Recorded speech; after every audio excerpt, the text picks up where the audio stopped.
Bismillah. Assalamualaikum warahmatullahi wabarakatuh.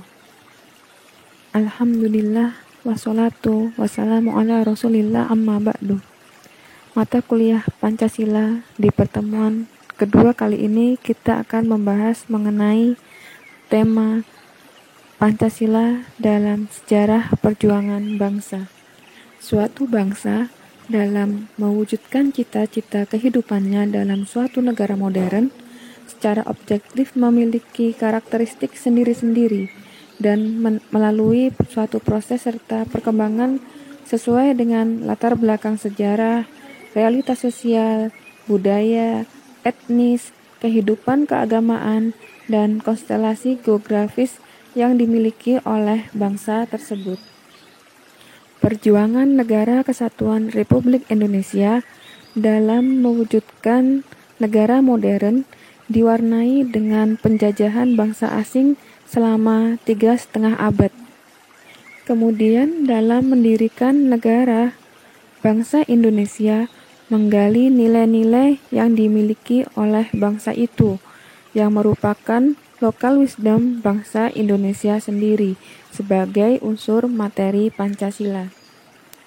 Nilai-nilai tersebut diolah dan dikembangkan serta disintesiskan dengan paham besar di dunia dan disahkan menjadi dasar filsafat negara.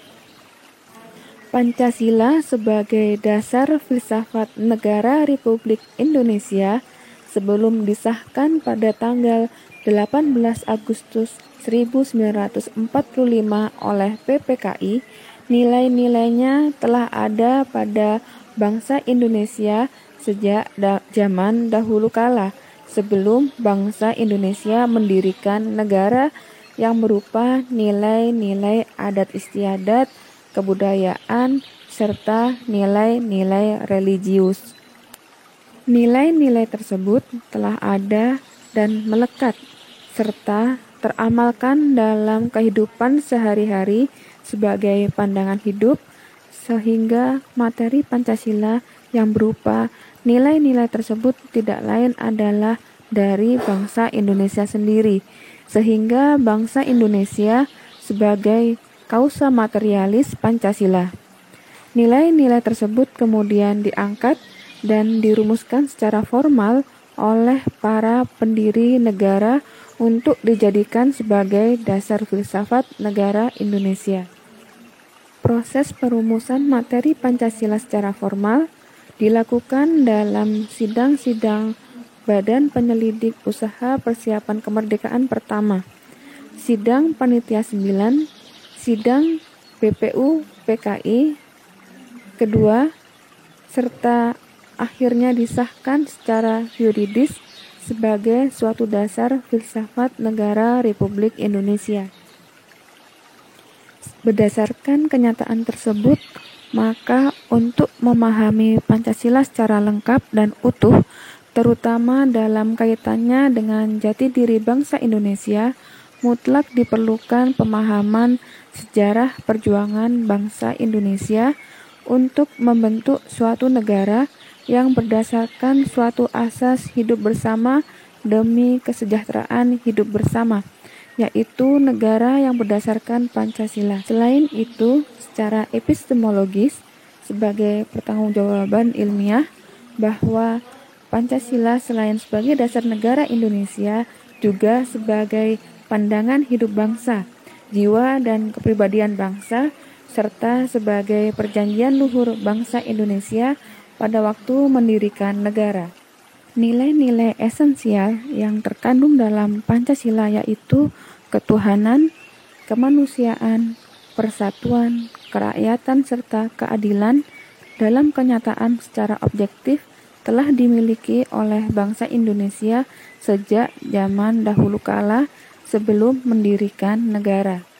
Proses terbentuknya negara dan bangsa Indonesia melalui suatu proses sejarah yang cukup panjang, yaitu sejak zaman batu, kemudian timbulnya kerajaan-kerajaan pada abad keempat, kelima, kemudian dasar-dasar kebangsaan Indonesia telah mulai nampak pada abad ke-7, yaitu ketika timbulnya kerajaan Sriwijaya di bawah Wangsa Syailendra di Palembang. Kemudian kerajaan Airlangga dan Majapahit di Jawa Timur, serta kerajaan-kerajaan lainnya.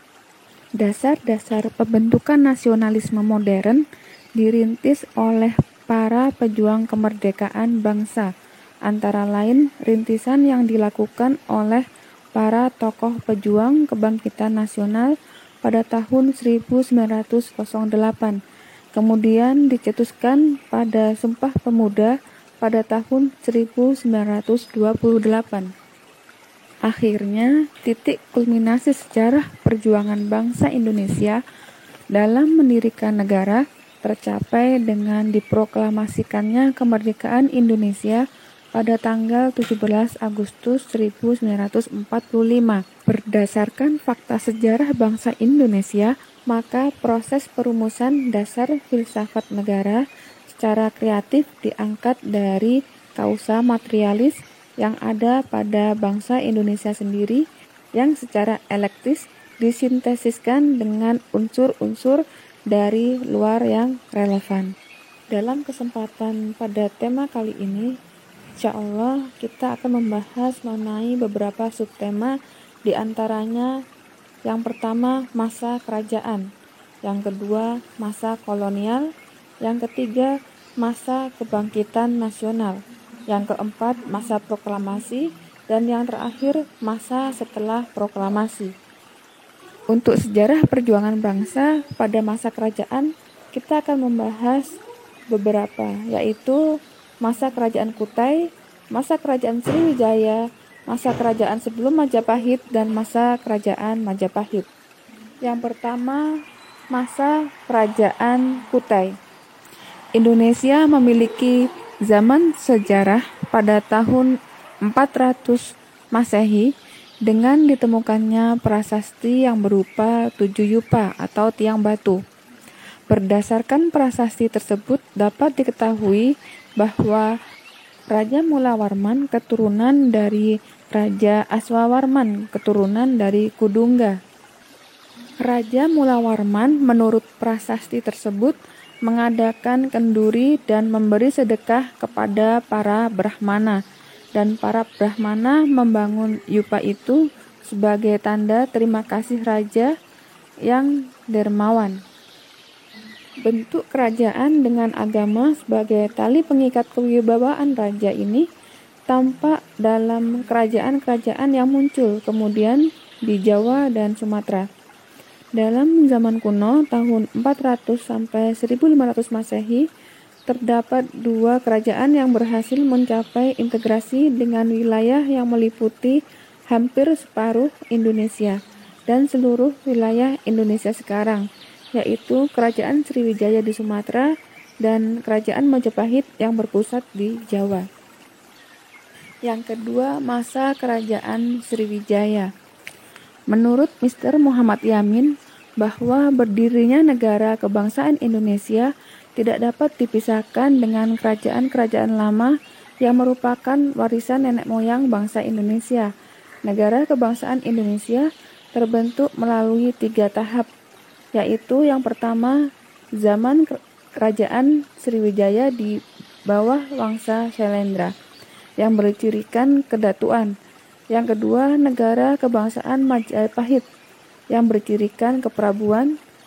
Yang 2 tahap tersebut merupakan negara kebangsaan Indonesia lama. Kemudian ketiga, negara kebangsaan modern, yaitu negara Indonesia merdeka. Pada abad ke-7, muncullah suatu kerajaan di Sumatera, yaitu Kerajaan Sriwijaya di bawah kekuasaan Wangsa Syailendra. Hal ini termuat dalam prasasti kedudukan bukit di kaki Bukit Siguntang di dekat Palembang yang bertarikh 605 Caka atau 683 Masehi dalam bahasa Melayu kuno dan huruf Palawa. Kerajaan itu adalah kerajaan maritim yang mengandalkan kekuatan lautnya. Kunci-kunci lalu lintas laut di sebelah barat dikuasainya seperti Selat Sunda, kemudian Selat Malaka. Pada zaman itu, Kerajaan Sriwijaya merupakan suatu kerajaan besar yang cukup disegani di kawasan Asia Selatan.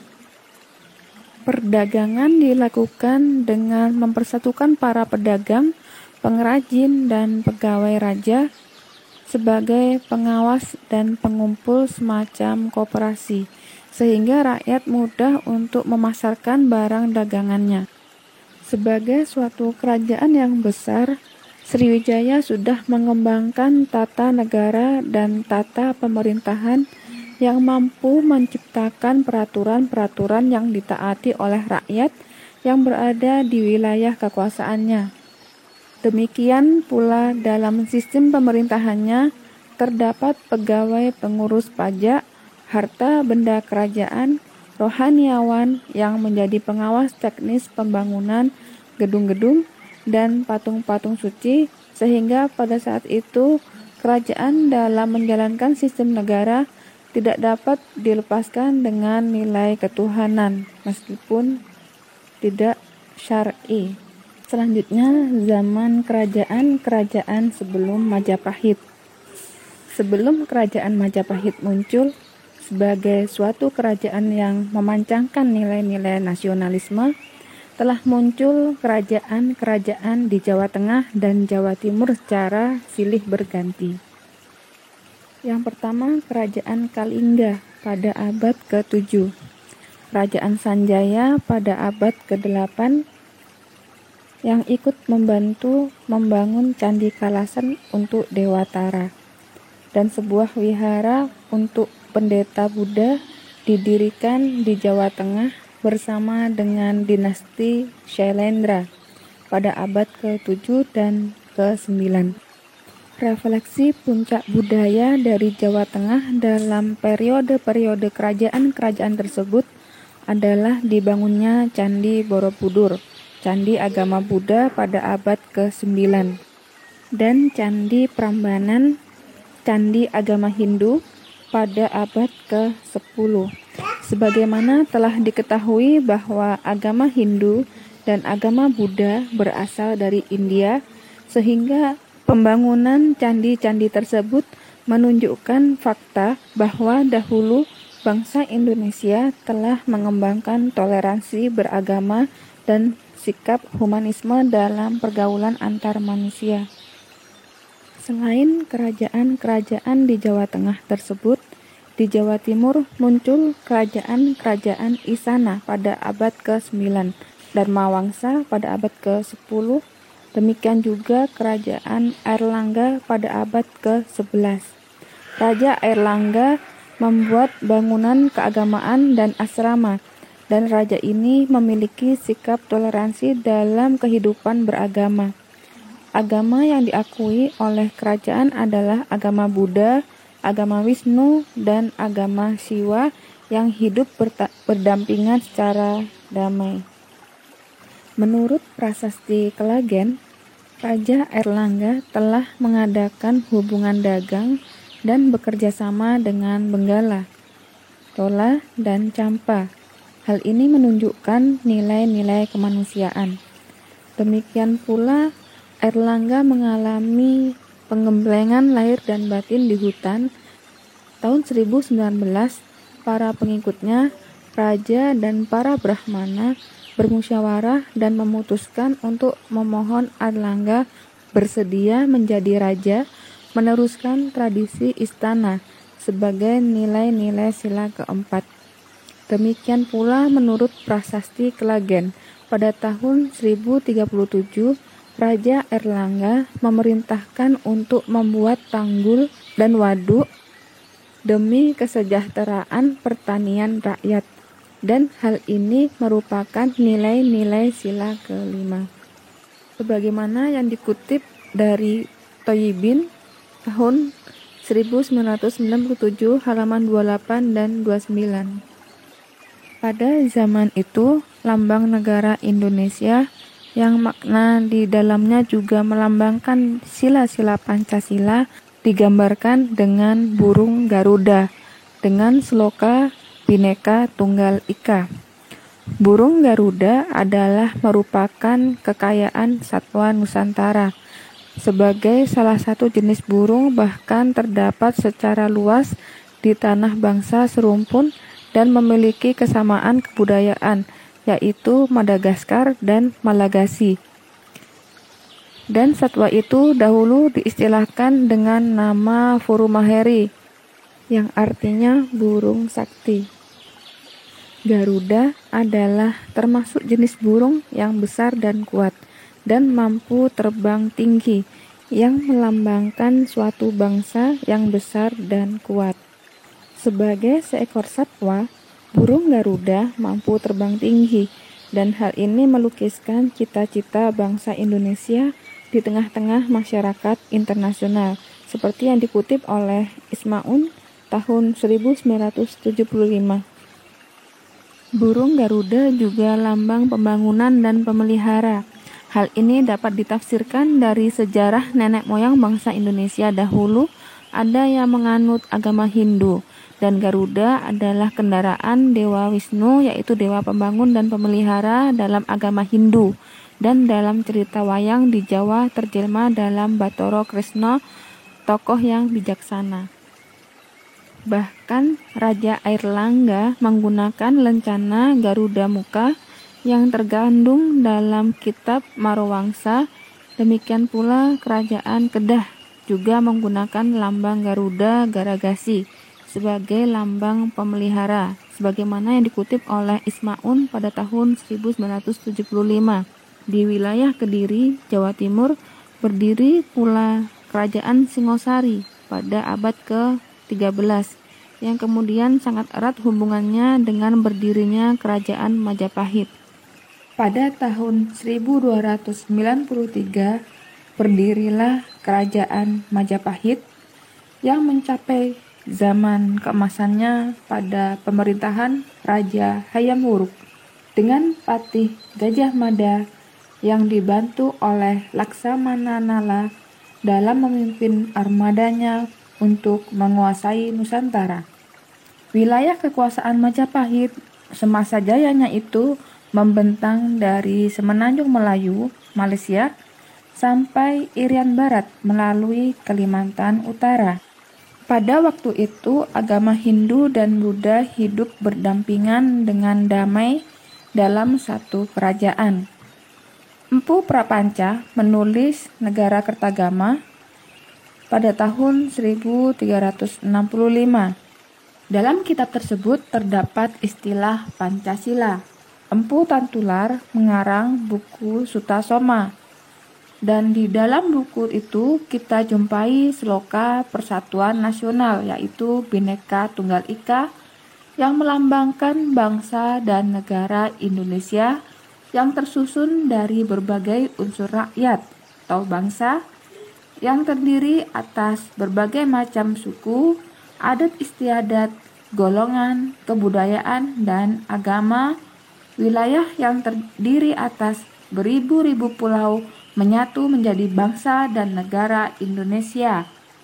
Secara filologis, istilah sloka itu diambil dari bahasa Jawa kuno, berasal dari zaman kerajaan Keprabuan Majapahit yang zaman keemasannya di bawah kekuasaan Prabu Hayam Wuruk dan Patih Gajah Mada. Pada zaman kerajaan Majapahit tersebut hidup berbagai agama dan aliran, antara lain Hindu dengan berbagai macam aliran dan sektenya, serta agama Buddha dengan berbagai aliran dan sektenya, serta berbagai macam tradisi yang tampak dalam Tantrayana dan upacara Cerada, yaitu upacara dalam menghormati nenek moyang yang telah meninggal. Kemudian bercampur yang disebut dengan sinkritisme. Berbagai unsur agama yang berbeda tersebut hidup dalam suatu kerajaan di bawah kekuasaan Kerajaan Majapahit dan di bawah satu hukum negara atau dharma, dan hidup rukun dan damai dengan penuh toleransi antar umat berbagai agama. Hal ini ditemukan dalam peninggalan sejarah bahwa agama Hindu aliran Jiwa dipimpin oleh Dharma Diaksaring Kacaiwan atau kepala urusan agama jiwa. Agama Buddha dipimpin oleh Dharma Diaksaring Kasogatan atau kepala urusan agama Buddha yang pernah dijabat oleh ayah dari Empu Prapanca sendiri. Sloka Bhinneka Tunggal Ika dipetik dari kitab Sutasoma atau Purudasanta dalam bahasa Jawa kuno Gubahan Empu Tantular. Sloka Bhinneka Tunggal Ika dipetik dari kitab Sutasoma atau Purudasanta dalam bahasa Jawa kuno Gubahan Empu Tantular. Jika dilakukan kajian melalui filsafat analitika bahasa atau metode analisis terhadap makna penggunaan ungkapan bahasa era kontemporer di Eropa, Sloka Bhinneka Tunggal Ika itu pada hakikatnya merupakan suatu frase. Secara linguistis, makna struktural sloka itu adalah beda itu, satu itu. Secara morfologis, kata bineka berasal dari kata polimorfemis, yaitu binna dan ika. Kata bina berasal dari bahasa Sanskerta, bit, yang dapat diterjemahkan menjadi beda. Dalam proses linguistis, karena dihubungkan dengan morfem ika, maka menjadi binna. Ika artinya itu, bineka artinya beda itu. Sedangkan tunggal ika artinya satu itu menurut Kailan pada tahun 2009. Oleh karena itu, jikalau diterjemahkan secara bebas, maka makna Bhinneka Tunggal Ika Tanhana Dharma Mangruah adalah meskipun berbeda-beda akan tetapi tetap satu jua. Tidak ada hukum yang mendua atau dualisme. Toleransi positif dalam bidang agama dijunjung tinggi sejak masa bahari yang telah silam. Hal ini sebagai suatu fakta historis bahwa kausa materialis Pancasila sudah dimiliki dan diamalkan dalam kehidupan bersama meskipun pada saat itu masih dalam kekuasaan kerajaan. Selain itu, nilai-nilai yang diangkat dan dikembangkan dalam Negara Kesatuan Republik Indonesia, juga terminologi Pancasila serta Bhinneka Tunggal Ika. Sumpah Palapa yang diucapkan oleh Patih Gajah Mada dalam sidang Ratu dan Menteri-Menteri di Paseban Keprabuan Majapahit pada tahun 1331 yang berisi cita-cita mempersatukan seluruh Nusantara Raya sebagai berikut. Saya baru akan berhenti berpuasa makan palapa jika kalau seluruh Nusantara bertakluk di bawah kekuasaan negara. Jika kalau Gurun, Seram, Tanjung, Haru, Pahang, Dempo, Bali, Sunda, Palembang, dan Tumasik telah dikalahkan. Selain itu, dalam hubungannya dengan negara lain, Raja Hayam Wuruk senantiasa mengadakan hubungan bertetangga dengan baik dengan kerajaan Tiongkok, Ayodhya, Champa, dan Kamboja. Menurut Prasasti Brumbung pada tahun 1329, dalam tata pemerintahan kerajaan Majapahit terdapat semacam penasehat seperti Rakyan I Huno, I Sirikan, dan I Halu yang bertugas memberikan nasihat kepada raja. Hal ini sebagai nilai-nilai musyawarah mufakat yang dilakukan oleh sistem pemerintahan kerajaan Majapahit. Majapahit menjulang dalam arena sejarah kebangsaan Indonesia dan banyak meninggalkan nilai-nilai yang diangkat dalam nasionalisme negara kebangsaan Indonesia 17 Agustus 1945. Kemudian disebabkan oleh faktor keadaan dalam negeri sendiri seperti perselisihan dan perang saudara pada permulaan abad ke-15, maka sinar kejayaan Majapahit berangsur-angsur mulai memudar dan akhirnya mengalami keruntuhan dengan sinar hilang kertaning bumi pada permulaan abad ke-16 tahun 1520 Masehi. Kemudian kita masuk ke masa kolonial, yaitu kolonial Belanda dan kolonial Jepang. Yang pertama, masa kolonial Belanda. Setelah Majapahit runtuh pada permulaan abad ke-16, maka berkembanglah agama Islam dengan pesatnya di Indonesia. Bersamaan dengan itu, berkembang pula kerajaan-kerajaan Islam seperti Kerajaan Demak, dan mulai berdatangan orang-orang Eropa di Nusantara.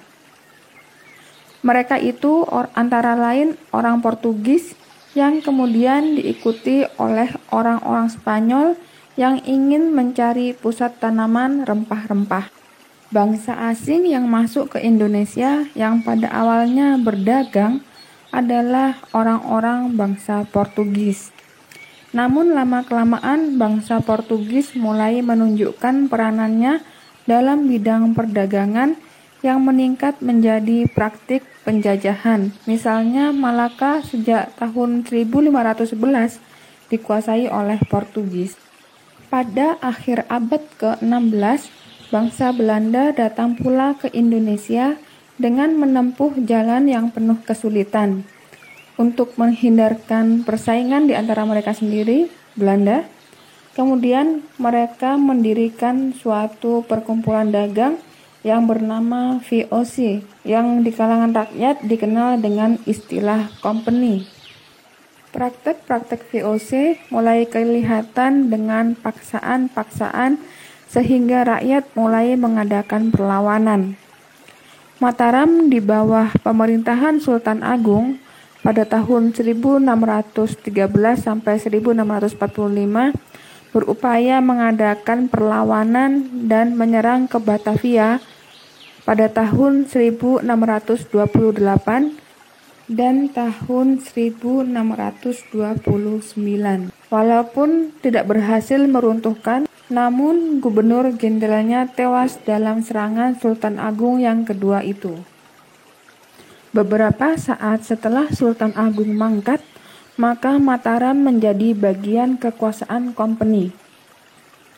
Bangsa Belanda mulai memainkan peranan politiknya dengan licik di Indonesia. Di Makassar yang memiliki kedudukan yang sangat vital berhasil juga dikuasai oleh company pada tahun 1667 Masehi. Kemudian timbul perlawanan dari rakyat Makassar di bawah Sultan Hasanuddin. Kemudian menyusul wilayah Banten oleh Sultan Ageng Tirtayasa dapat ditundukkan oleh company pada tahun 1684. Perlawanan Trunojoyo Untung Suropati di Jawa Timur pada akhir abad ke-17 nampaknya tidak mampu meruntuhkan kekuasaan company pada saat itu. Demikian pula ajakan Ibnu Iskandar, pemimpin armada dari Minangkabau, untuk mengadakan perlawanan bersama terhadap company juga tidak dapat sambutan yang hangat. Perlawanan bangsa Indonesia terhadap penjajah yang terpencar-pencar dan tidak memiliki koordinasi tersebut banyak mengalami kegagalan, sehingga banyak menimbulkan korban bagi rakyat Indonesia. Demikian Belanda pada awalnya menguasai daerah-daerah yang strategis dan kaya akan hasil rempah-rempah pada abad ke-17 dan nampaknya semakin memperkuat kedudukannya dengan didukung oleh kekuatan militer.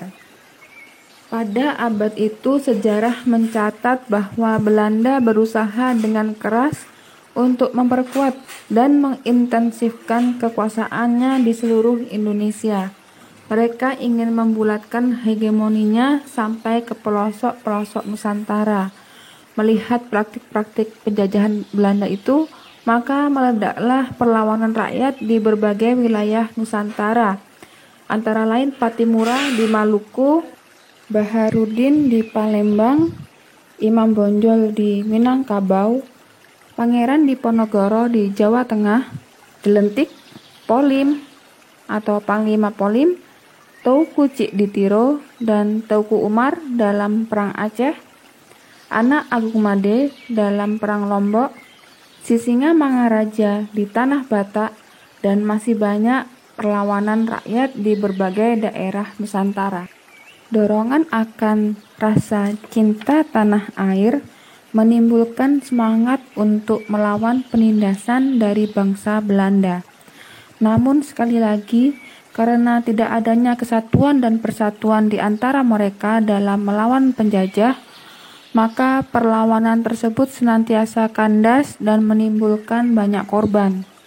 Penghisapan mulai memuncak ketika Belanda mulai menerapkan sistem monopoli dengan tanam paksa, dengan memaksakan beban kewajiban terhadap rakyat yang tidak berdosa. Penderitaan rakyat semakin menjadi-jadi dan Belanda sudah tidak peduli lagi dengan ratap penderitaan itu. Bahkan mereka semakin gigih dalam menghisap rakyat untuk memperbanyak kekayaan bangsa Belanda.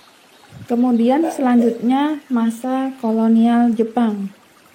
Setelah Nederland diserbu oleh tentara Nazi Jerman pada tanggal 5 Mei tahun 1940 Masehi dan jatuh pada tanggal 10 Mei 1940 Masehi, maka Ratu Wilhelmina dengan segenap aparat pemerintahannya mengungsi ke Inggris, sehingga pemerintah Belanda masih dapat berkomunikasi dengan pemerintah jajahan di Indonesia. Janji Belanda tentang Indonesia merdeka kelak di kemudian hari dalam kenyataannya hanya suatu kebohongan belaka, sehingga tidak pernah menjadi kenyataan. Bahkan sampai akhir kependudukan pada tanggal 10 Maret 1940, kemerdekaan bangsa Indonesia tidak pernah terwujud. Fasis Jepang masuk ke Indonesia dengan propaganda Jepang pemimpin Asia, Jepang saudara tua bangsa Indonesia. Akan tetapi dalam perang melawan sekutu barat yaitu Amerika, Inggris, Rusia, Perancis, Belanda, dan negara sekutu lainnya, nampaknya Jepang semakin terdesak. Oleh karena itu, agar mendapat dukungan dari bangsa Indonesia, maka pemerintah Jepang bersikap bermurah hati terhadap bangsa Indonesia, yaitu dengan menjanjikan Indonesia merdeka di kemudian hari. Pada tanggal 29 April 1945, bersamaan dengan hari ulang tahun Kaisar Jepang, beliau memberikan hadiah ulang tahun kepada bangsa Indonesia, yaitu janji kedua pemerintah Jepang berupa kemerdekaan tanpa syarat. Janji itu disampaikan kepada bangsa Indonesia seminggu sebelum bangsa Jepang menyerah. Dengan maklumat Gunseikan, pembesar tertinggi sipil dan pemerintah militer Jepang di seluruh Jawa dan Madura, nomor 23. Dalam janji kemerdekaan yang kedua tersebut, bangsa Indonesia diperkenankan untuk memperjuangkan kemerdekaannya. Bahkan dianjurkan kepada bangsa Indonesia untuk berani mendirikan negara Indonesia merdeka di hadapan musuh-musuh Jepang, seperti sekutu termasuk kaki tangan NICA atau Netherlands Indian Civil Administration yang ingin mengembalikan kekuasaan kolonialnya di Indonesia. Bahkan NICA pernah melancarkan serangannya di Pulau Tarakan dan Morotai. Untuk mendapatkan simpati dan dukungan dari bangsa Indonesia, maka sebagai realisasi janji tersebut dibentuklah suatu badan yang bertugas untuk menyelidiki usaha-usaha persiapan kemerdekaan Indonesia, yaitu Badan Penyelidik Usaha-Usaha Kemerdekaan Indonesia yang disingkat BPUPKI atau Dokuritsu Jumbi Teosakai. Pada hari itu juga diumumkan nama-nama ketua, wakil ketua, serta para anggota sebagai berikut. Sebagai ketua yaitu Dr. KRT Rajiman Wedyo Diningrat. Kemudian ketua mudanya Inku Bangse, seorang anggota luar biasa. Dan ketua mudanya RP Suroso yang merangkap sebagai kepala. 60 anggota biasa bangsa Indonesia tidak termasuk ketua dan ketua muda yang kebanyakan berasal dari Pulau Jawa, tapi terdapat beberapa dari Sumatera, Maluku, Sulawesi, dan beberapa orang peranakan Eropa, Cina, dan Arab. Semuanya itu bertempat tinggal di Jawa karena BPUPKI diadakan oleh Saiko Sikikan Jawa. Silahkan dicari dan dicatat ke-60 anggota BPUPKI atau Dokuritsu Zumbi Tyosakai tersebut. Selanjutnya masa kebangkitan nasional yang akan dibahas antara lain lahirnya semangat nasionalisme, lalu sidang BPUPKI pertama dan sidang BPUPKI kedua. Yang pertama, lahirnya semangat nasionalisme. Pada abad ke-20 di panggung politik internasional terjadi pergolakan kebangkitan dunia timur dengan suatu kesadaran akan kekuatannya sendiri. Seperti contohnya di Filipina, di Jepang, di Cina, dan di India. Maka di Indonesia bergolaklah kebangkitan akan kesadaran berbangsa, yaitu kebangkitan nasional pada tahun 1908 yang dipelopori oleh Dr. Wahidin Sudirohusodo dengan organisasi Budi Utomonya. Gerakan organisasi Budi Utomo ini merupakan awal gerakan nasional untuk mewujudkan suatu bangsa yang memiliki kehormatan akan kemerdekaan dan kekuatannya sendiri. Budi Utomo yang didirikan pada tanggal 20 Mei tahun 1908 ini merupakan pelopor pergerakan nasional, sehingga setelah itu muncul organisasi-organisasi pergerakan lainnya. Organisasi-organisasi pergerakan nasional itu diantaranya Syarikat Dagang Islam pada tahun 1909, yang kemudian dengan cepat mengubah bentuknya menjadi gerakan politik dengan mengganti namanya menjadi Syarikat Islam pada tahun 1911 di bawah pimpinan Hos Cokro Aminoto.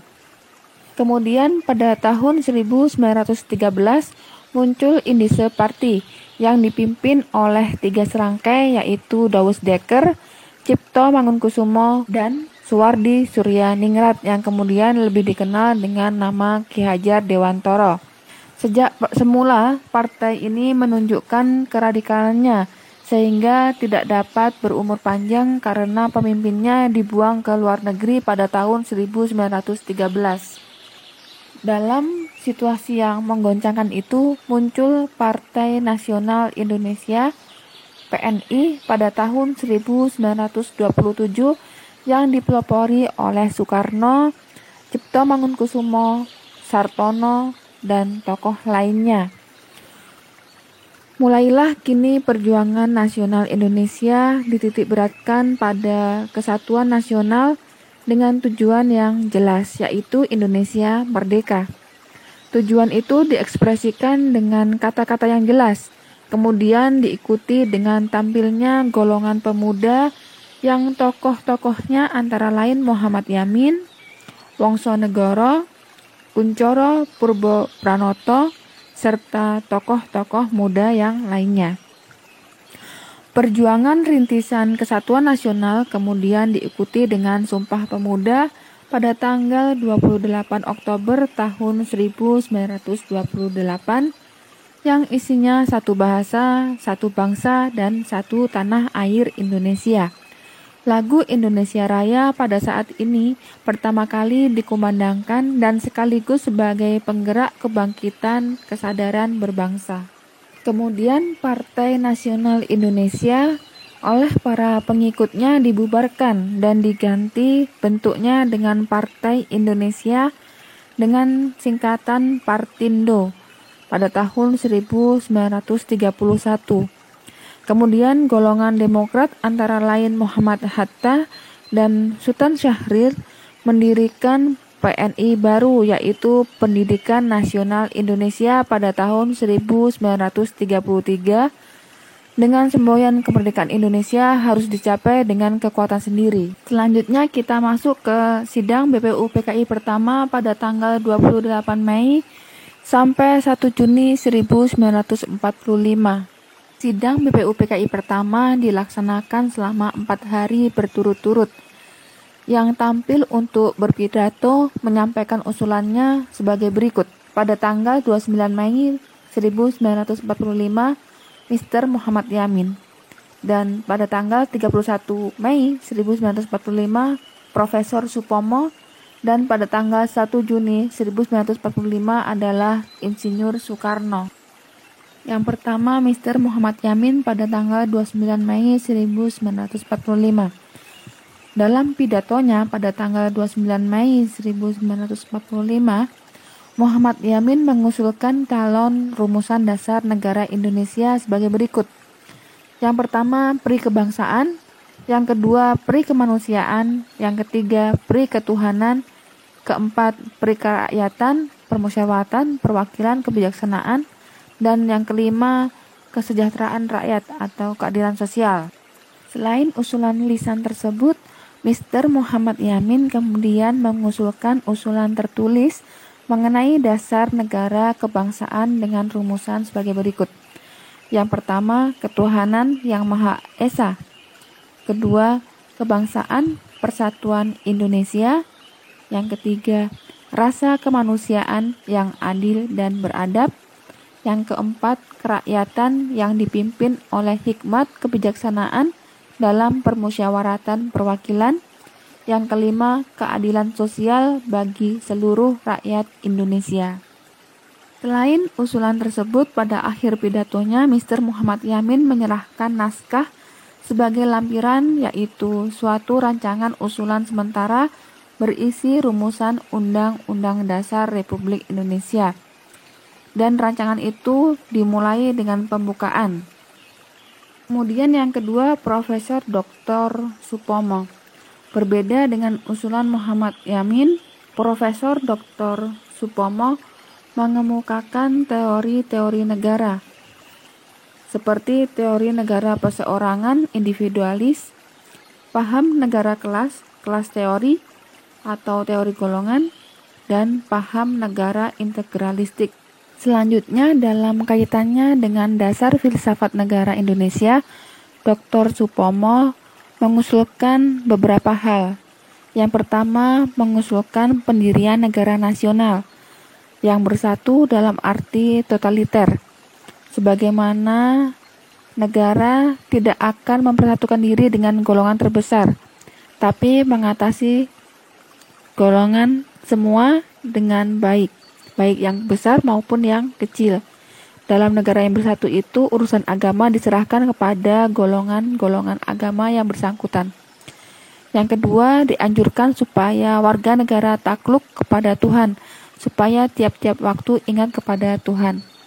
Yang ketiga, mengenai kerakyatan, Dr. Supomo mengusulkan untuk menjamin supaya pimpinan negara, terutama kepala negara, terus-menerus bersatu jiwa dengan rakyat dalam susunan pemerintah negara Indonesia, dan harus dibentuk sistem badan permusyawaratan.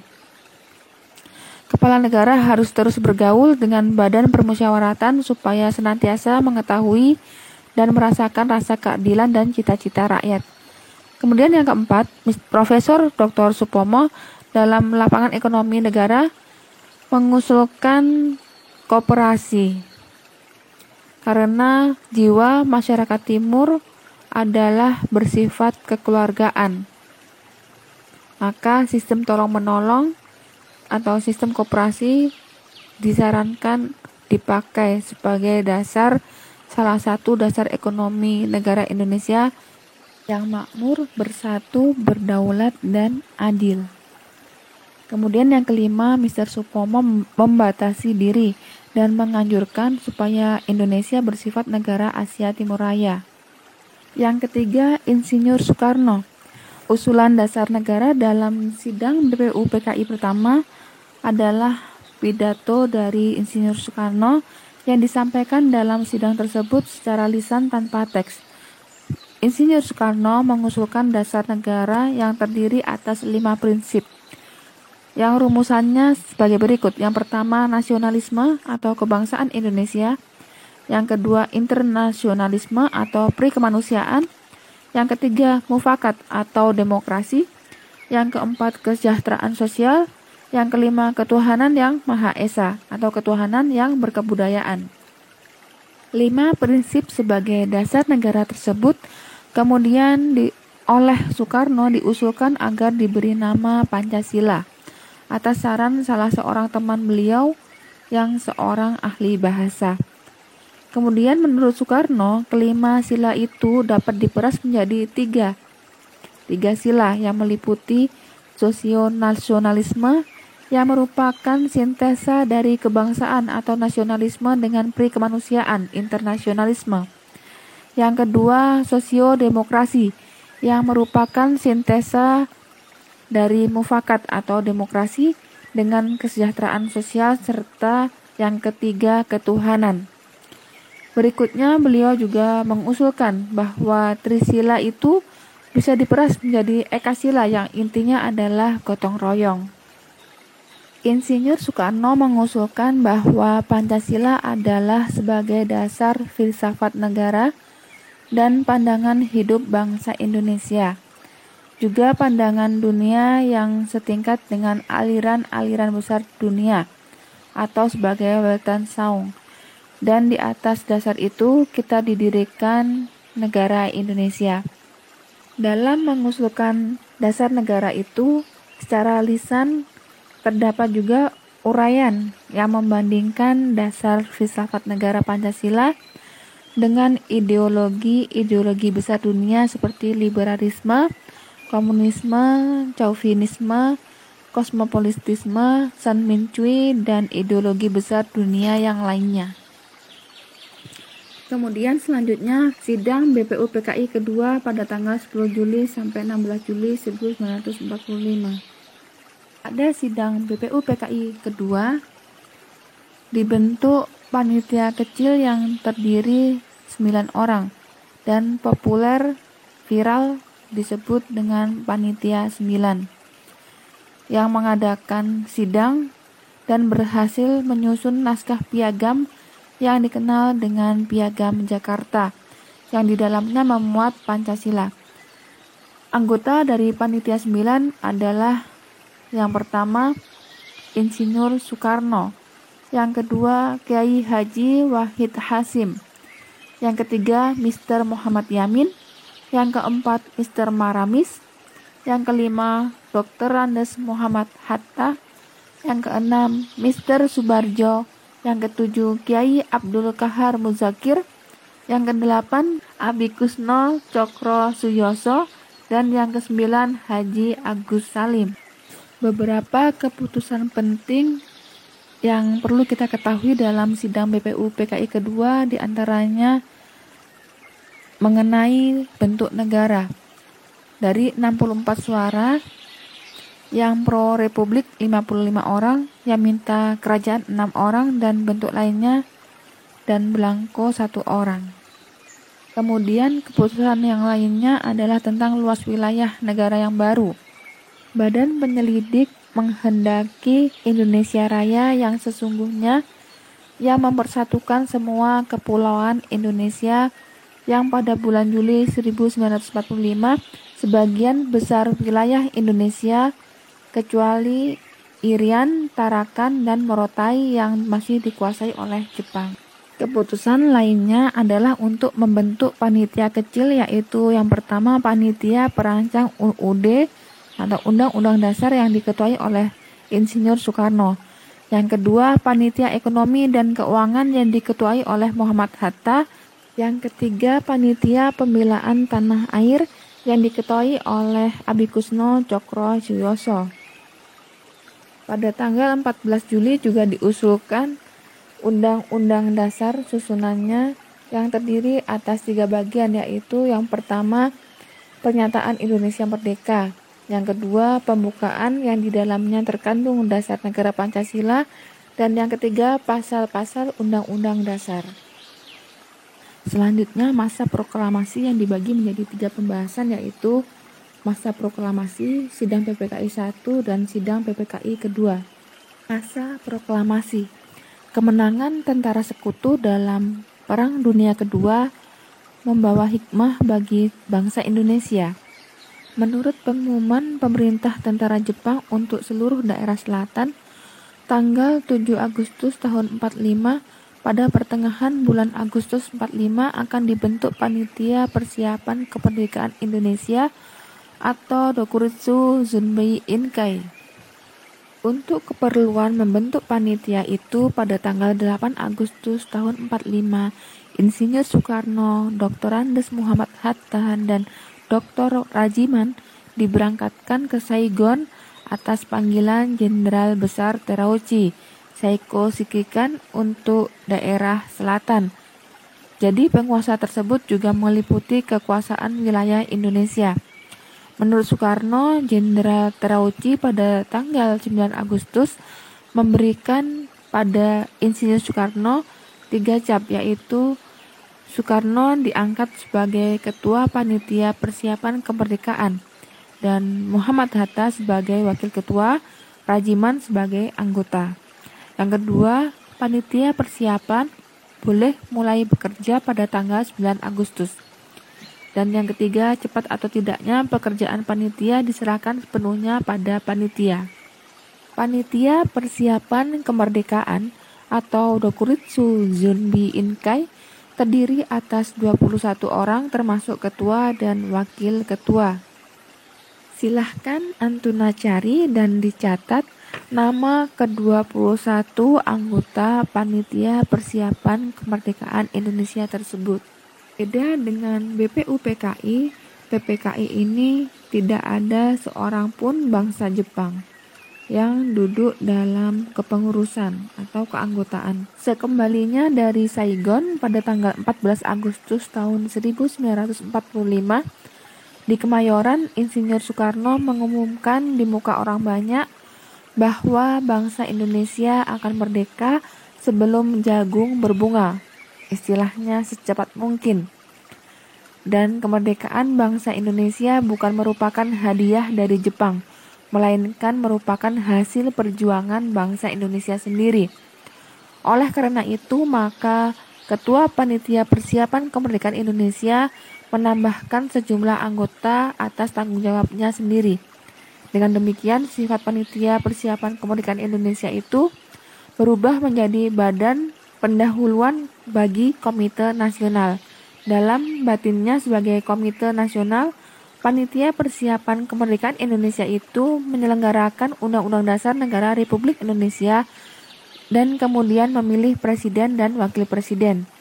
Dalam hal ini, untuk tidak dilupakan bahwa anggota-anggotanya datang dari seluruh kepulauan Indonesia sebagai wakil-wakil daerah masing-masing. Kemudian ditambah dengan 6 orang lagi sebagai wakil golongan yang terpenting dalam masyarakat Indonesia. Oleh karena itu, Panitia Persiapan Kemerdekaan Indonesia yang pada hakikatnya juga sebagai Komite Nasional memiliki sifat representatif, sifat perwakilan bagi seluruh rakyat Indonesia. Berdasarkan fakta sejarah tersebut, Panitia Persiapan Kemerdekaan Indonesia yang semula merupakan badan bentukan pemerintah tentara Jepang, kemudian sejak Jepang jatuh dan kemudian ditambahkan 6 orang anggota baru atas tanggungan sendiri, maka berubah sifatnya dari badan Jepang menjadi badan nasional sebagai badan pendahuluan bagi Komite Nasional. Adapun 6 orang anggota baru tambahan tersebut adalah yang pertama Wiranata Kusuma, yang kedua Ki Hajar Dewantara, yang ketiga Kasman Singondimejo, yang keempat Sayuti Melik, yang kelima Mr. Iwa Kusuma Sumantri, dan yang keenam Mr. Ahmad Subarjo. Setelah Jepang menyerah kepada sekutu, maka kesempatan itu dipergunakan sebaik-baiknya oleh para pejuang kemerdekaan bangsa Indonesia. Namun terdapat perbedaan pendapat dalam pelaksanaan serta waktu proklamasi. Perbedaan itu terjadi antara golongan pemuda antara lain Soekarni, Adam Malik, Kusnaini, Syahrir, Sudarsono, dan Supomo, dan kawan-kawan. Dalam masalah ini, golongan pemuda lebih bersikap agresif, yaitu menghendaki kemerdekaan secepat mungkin. Perbedaan itu memuncak dengan diamankannya Insinyur Soekarno dan Muhammad Hatta ke Rengas Dengklok, karena agar tidak mendapat pengaruh dari Jepang. Setelah diadakan pertemuan di Pejambon, Jakarta pada tanggal 16 Agustus dan diperoleh kepastian bahwa Jepang telah menyerah, maka Dwi Tunggal Soekarno-Hatta setuju untuk dilaksanakannya proklamasi kemerdekaan, tapi tetap dilaksanakan di Jakarta. Untuk mempersiapkan proklamasi tersebut, Maka pada tengah malam Soekarno-Hatta pergi ke rumah Laksamana Maeda di Oranye Nassau Boulevard, sekarang Jalan Imam Bonjol nomor 1, di mana telah berkumpul di sana B.M. Diah, Bakri Sayuti Melik, Iwa Kusuma Sumantri, Khairul Saleh, dan kawan-kawan untuk menegaskan bahwa pemerintah Jepang tidak ikut campur tentang proklamasi. Setelah diperoleh kepastian, maka Soekarno-Hatta mengadakan pertemuan pada larut malam dengan Mr. Ahmad Subardjo, Sukarni, Khairul Saleh, B.M. Diah, Sayuti Melik, Dr. Buntaran, Mr. Iwa Kusuma Sumantri, dan beberapa anggota PPKI untuk merumuskan redaksi naskah proklamasi. Pada pertemuan tersebut, akhirnya konsep Soekarno yang diterima dan diketik oleh Sayuti Melik. Kemudian pada pagi harinya pada tanggal 17 Agustus 1945 di Jalan Pegangsaan Timur nomor 56 Jakarta, tepat pada hari Jumat Legi jam 10 pagi waktu Indonesia Barat, jam setengah 12 siang waktu Jepang, Bung Karno dengan didampingi Bung Hatta membacakan naskah proklamasi dengan khidmat dan diawali dengan pidato sebagai berikut. Proklamasi. Kami, bangsa Indonesia, dengan ini menyatakan kemerdekaan Indonesia. Hal-hal yang mengenai pemindahan kekuasaan dan lain-lain diselenggarakan dengan cara saksama dan dalam tempo yang sesingkat-singkatnya. Jakarta, 17 Agustus 1945, atas nama bangsa Indonesia, Soekarno-Hatta. Selanjutnya, sidang PPKI pertama pada tanggal 18 Agustus 1945.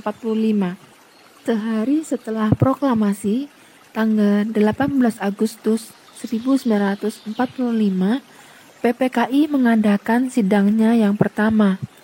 Sebelum sidang resmi dimulai, kira-kira 20 menit dilakukan pertemuan untuk membahas beberapa perubahan yang berkaitan dengan rancangan naskah pembukaan Undang-Undang Dasar 1945 yang pada saat itu dikenal dengan nama Piagam Jakarta, terutama yang menyangkut perubahan sila pertama Pancasila.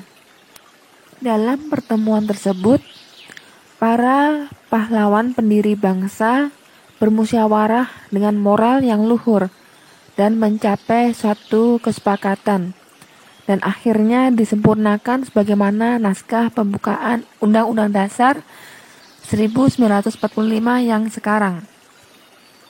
Pada sidang pertama dihadiri 27 orang yang menghasilkan keputusan sebagai berikut. Yang pertama, mengesahkan Undang-Undang Dasar 1945 yang meliputi 1. Setelah melakukan beberapa perubahan pada Piagam Jakarta yang kemudian berfungsi sebagai pembukaan Undang-Undang Dasar 1945. Yang kedua, menetapkan rancangan hukum dasar yang telah diterima dari Badan Penyelidik pada tanggal 17 Juli 1945. Setelah mengalami berbagai perubahan karena berkaitan dengan perubahan Piagam Jakarta, kemudian berfungsi sebagai Undang-Undang Dasar 1945. Kemudian yang kedua, memilih presiden dan wakil presiden yang pertama. Dan yang ketiga, menetapkan berdirinya Komite Nasional Indonesia Pusat sebagai badan musyawarah darurat. Mengenai pembentukan Komite Nasional Indonesia Pusat yang merupakan cikal bakal MPR dalam masa transisi dari pemerintahan jajahan kepada pemerintahan nasional, hal itu telah ditentukan dalam pasal 4 aturan peralihan. Adapun keanggotaan Komite Nasional adalah PPKI sebagai anggota intinya ditambah dengan pemimpin-pemimpin rakyat dari semua golongan, aliran dan lapisan masyarakat seperti pamong praja, alim ulama, kaum pergerakan, pemuda, pengusaha, pedagang, cendekiawan, wartawan, dan golongan yang lainnya. Komite nasional tersebut dilantik pada tanggal 29 Agustus 1945 dan diketuai oleh Mr. Kasman Singodimejo. Komite nasional ini kemudian dinamakan dengan Komite Nasional Indonesia Pusat atau disingkat dengan KNIP. Selanjutnya sidang kedua pada tanggal 19 Agustus 1945. Pada sidang kedua PPKI berhasil menentukan ketetapan sebagai berikut. Yang pertama tentang daerah provinsi dengan pembagian yang pertama Jawa Barat, yang kedua Jawa Tengah, yang ketiga Jawa Timur, yang keempat Sumatera, yang kelima Borneo, yang keenam Sulawesi, yang ketujuh Maluku, dan yang kedelapan Sunda Kecil. Putusan yang kedua dalam sidang tersebut adalah dibentuknya kementerian atau departemen yang meliputi 12 departemen. Yang pertama Departemen Dalam Negeri, yang kedua Departemen Luar Negeri, yang ketiga Departemen Kehakiman, yang keempat Departemen Keuangan, yang kelima Departemen Kemakmuran, yang keenam Departemen Kesehatan, yang ketujuh Departemen Pengajaran, Pendidikan, dan Kebudayaan, yang kedelapan Departemen Sosial, yang kesembilan Departemen Pertahanan, yang kesepuluh Departemen Penerangan, yang ke-11 Departemen Perhubungan, dan yang ke-12 Departemen Pekerjaan Umum. Kemudian sidang ketiga PPKI pada tanggal 20 Agustus 1945. Pada sidang ketiga PPKI dilakukan pembahasan terhadap agenda tentang Badan Penolong Keluarga Korban Perang. Adapun keputusan yang dihasilkan adalah terdiri atas 8 pasal, yang salah satu dari pasal tersebut yaitu pasal 2, dibentuk suatu badan yang disebut sebagai Badan Keamanan Rakyat yang merupakan cikal bakal TNI, Tentara Nasional Indonesia. Kemudian sidang keempat pada tanggal 22 Agustus 1945. Pada sidang keempat PPKI membahas agenda tentang Komite Nasional Indonesia yang berkedudukan di Jakarta. Kemudian masa setelah proklamasi kemerdekaan yang mana akan dibahas menjadi 3 pembahasan, yaitu masa Orde Lama, masa Orde Baru, dan masa reformasi. Secara ilmiah, proklamasi kemerdekaan dapat mengandung pengertian sebagai berikut. Yang pertama, secara yuridis atau secara sudut pandang ilmu hukum. Proklamasi merupakan saat tidak berlakunya tertib hukum kolonial dan saat mulai berlakunya tertib hukum nasional.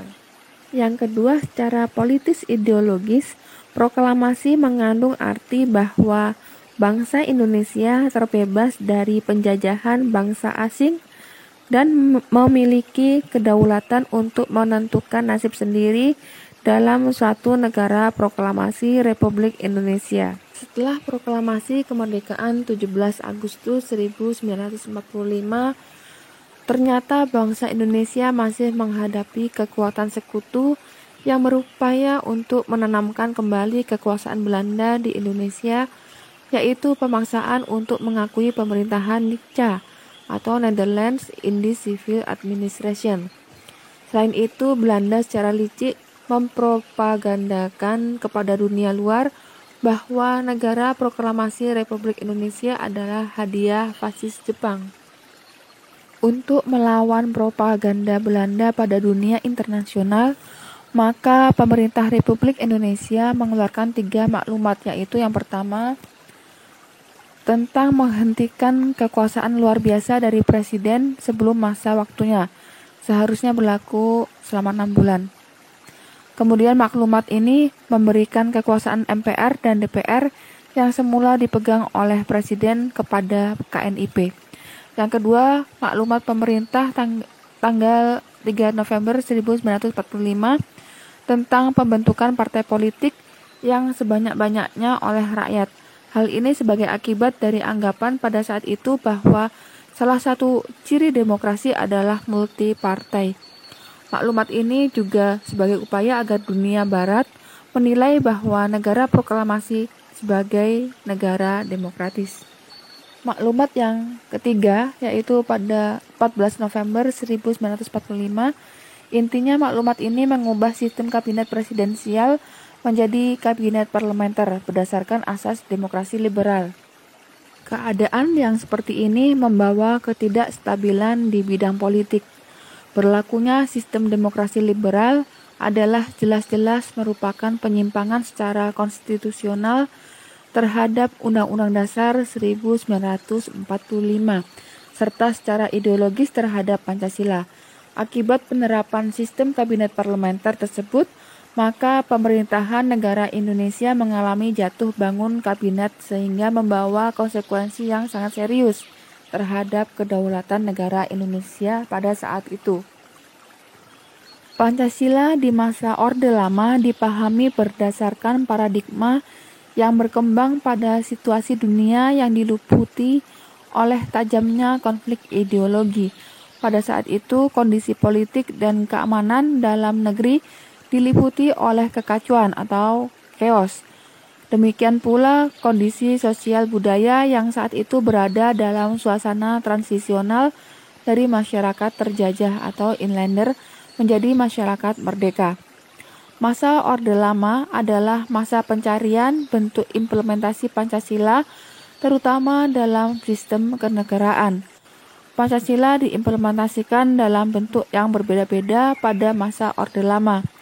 Terdapat 3 periode implementasi Pancasila yang berbeda, yaitu periode 1945 sampai 1950, periode 1950 sampai 1959, dan periode 1959 sampai 1966.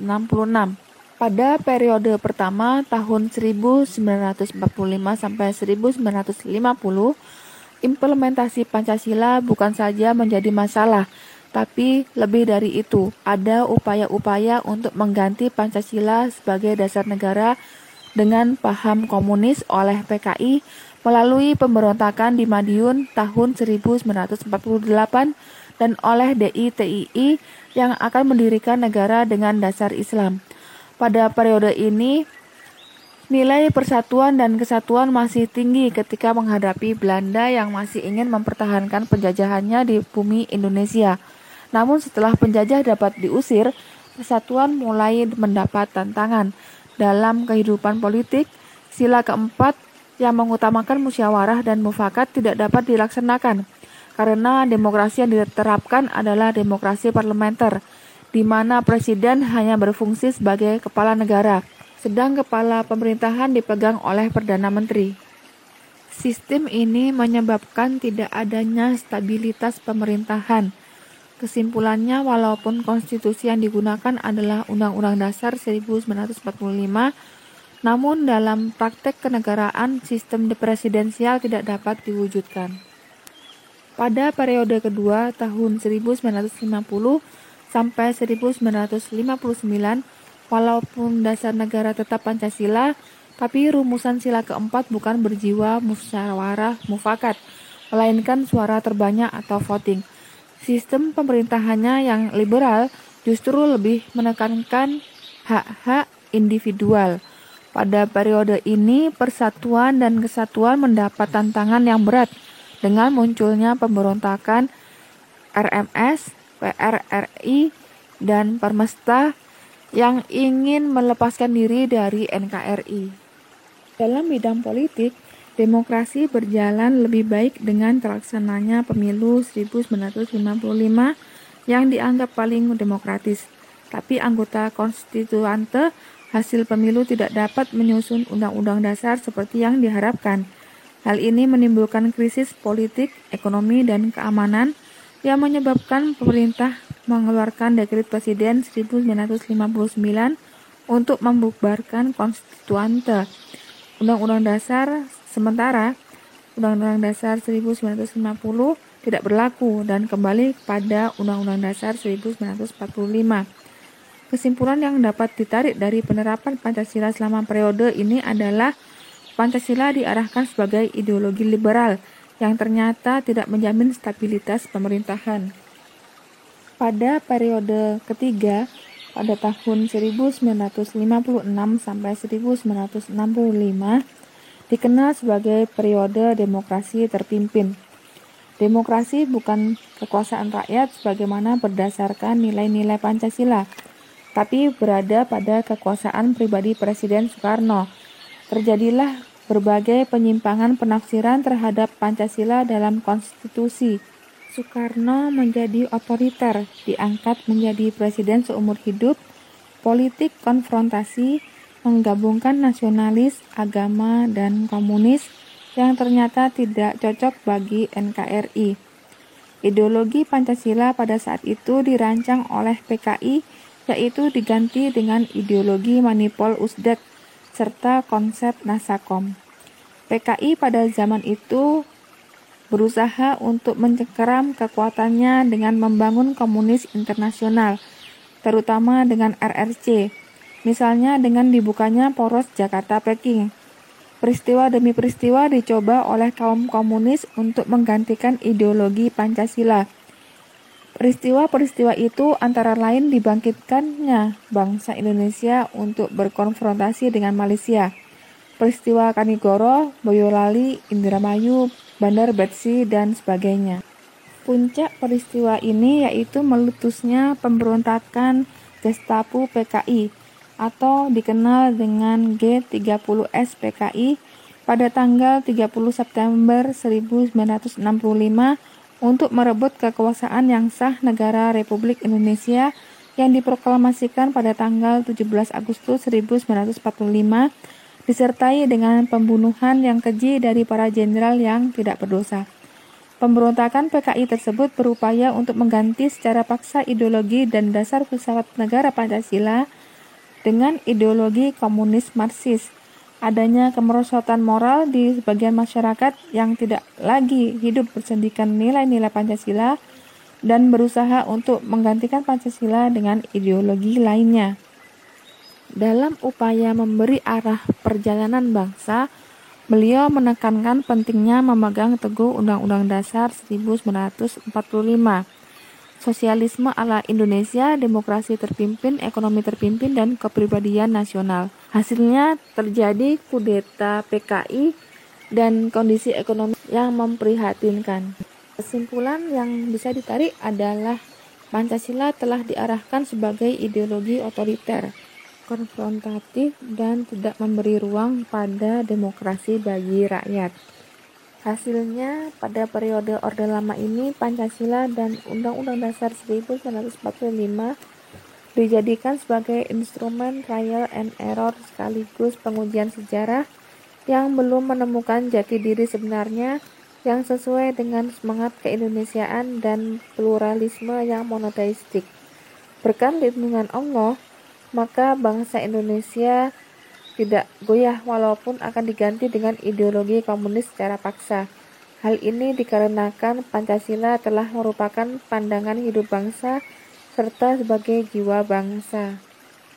Maka atas dasar peristiwa tersebut, maka 1 Oktober tahun 1965 diperingati bagi bangsa Indonesia sebagai Hari Kesaktian Pancasila. Dan sebagaimana yang telah kita tahu bahwa hari peringatan bagi seorang muslim ada dua, yaitu yang pertama Hari Raya Idul Fitri dan yang kedua Hari Raya Idul Adha. Kemudian pada masa Orde Baru, tatanan masyarakat dan pemerintahan setelah meletusnya G30S PKI disebut sebagai Orde Baru, yaitu suatu tatanan masyarakat dan pemerintahan yang menuntut dilaksanakan Pancasila dan Undang-Undang Dasar 1945 secara murni dan konsekuen. Munculnya Orde Baru diawali dengan munculnya aksi-aksi dari seluruh masyarakat, antara lain Kesatuan Aksi Pemuda Pelajar Indonesia, Kesatuan Aksi Mahasiswa Indonesia, Kesatuan Aksi Guru Indonesia, dan sebagainya. Gelombang aksi rakyat tersebut muncul di mana-mana dengan suatu tuntutan yang terkenal, yaitu Tritura atau 3 tuntutan hati nurani rakyat sebagai perwujudan dari tuntutan rasa keadilan dan kebenaran. Adapun isi dari Tritura adalah yang pertama, pembubaran PKI dan ormas-ormasnya. Yang kedua, pembersihan kabinet dari unsur-unsur G30S PKI. Dan yang ketiga, penurunan harga. Karena Orde Lama tidak mampu lagi menguasai keadaan negara, maka Presiden atau Panglima tertinggi memberikan kekuasaan penuh pada Panglima Angkatan Darat Letnan Jenderal Soeharto, yaitu dalam bentuk suatu surat perintah 11 Maret 1966 yang dikenal dengan Super Semar. Tugas pemegang Super Semar cukup berat, yaitu memulihkan keamanan dengan jalan menindak pengacau keamanan yang dilakukan oleh PKI beserta ormas-ormasnya, membubarkan PKI dan ormas-ormasnya, serta mengamankan 15 menteri yang memiliki indikasi terlibat G30S PKI dan lain-lainnya. Pada zaman Orde Baru dibentuk konsep P4, yaitu Pedoman Penghayatan dan Pengawalan Pancasila atau Eka Prasetya Pancakarsa. Pada awalnya memang memberi angin segar dalam pengamalan Pancasila. Namun beberapa tahun kemudian kebijakan-kebijakan yang dikeluarkan ternyata tidak sesuai dengan jiwa Pancasila. Kendati terjadi peningkatan kesejahteraan rakyat dan penghormatan dari dunia internasional, tapi kondisi politik dan keamanan dalam negeri tetap rentan karena pemerintahan sentralistik dan otoritarian. Pancasila ditafsirkan sesuai dengan kepentingan kekuasaan pemerintah dan tertutup bagi tafsiran lainnya. Demokratisasi akhirnya tidak berjalan dan pelanggaran HAM terjadi di mana-mana yang dilakukan oleh aparat pemerintah atau negara. Pancasila sering digunakan sebagai legitimator tindakan yang menyimpang. Ia dikeramatkan sebagai alasan untuk stabilitas nasional daripada sebagai ideologi yang memberikan ruang kebebasan untuk berkreasi. Akhirnya Pancasila selama Orde Baru diarahkan menjadi ideologi yang hanya menguntungkan satu golongan, yaitu loyalitas tunggal pada pemerintah, dan atas nama persatuan dan kesatuan, akhirnya hak-hak demokrasi dikekang. Pancasila lahir dari pluralitas keinginan masyarakat yang ingin memiliki tatanan sosial yang lebih menjamin kemanusiaan, persatuan, kerakyatan, dan keadilan yang ditopang oleh keyakinan kepada Tuhan Yang Maha Esa dalam satu wadah bangsa dan negara Indonesia. Sedangkan gerakan reformasi lahir dari suatu kebutuhan dan kerinduan masyarakat akan suasana lahir batin yang lebih menjamin keadaan bangsa dan negara tertata kembali seperti cita-cita ideal dan semangat awal pada saat Indonesia merdeka tanggal 17 Agustus 1945. Secara terminologis, arti reformasi berasal dari kata reformation dengan akar kata reform. Secara harfiah, reformasi memiliki arti suatu gerakan untuk memformat ulang, menata ulang, atau menata kembali hal-hal yang menyimpang untuk dikembalikan pada format atau bentuk semula sesuai dengan nilai-nilai ideal yang dicita-citakan rakyat, yaitu Pancasila sebagai konsensus nasional.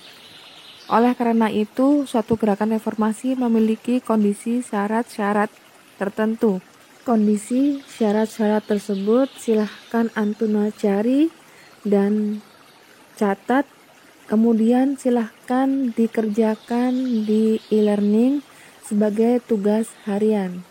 Minimal 5 kondisi syarat-syarat gerakan reformasi. Untuk tugas kedua kali ini, durasi waktu pengerjaannya adalah 21 menit. Sedangkan soal tugas di e-learning dibuka selama 2 kali 24 jam. Begitu pula dengan forum diskusi kita buka selama 2 kali 24 jam.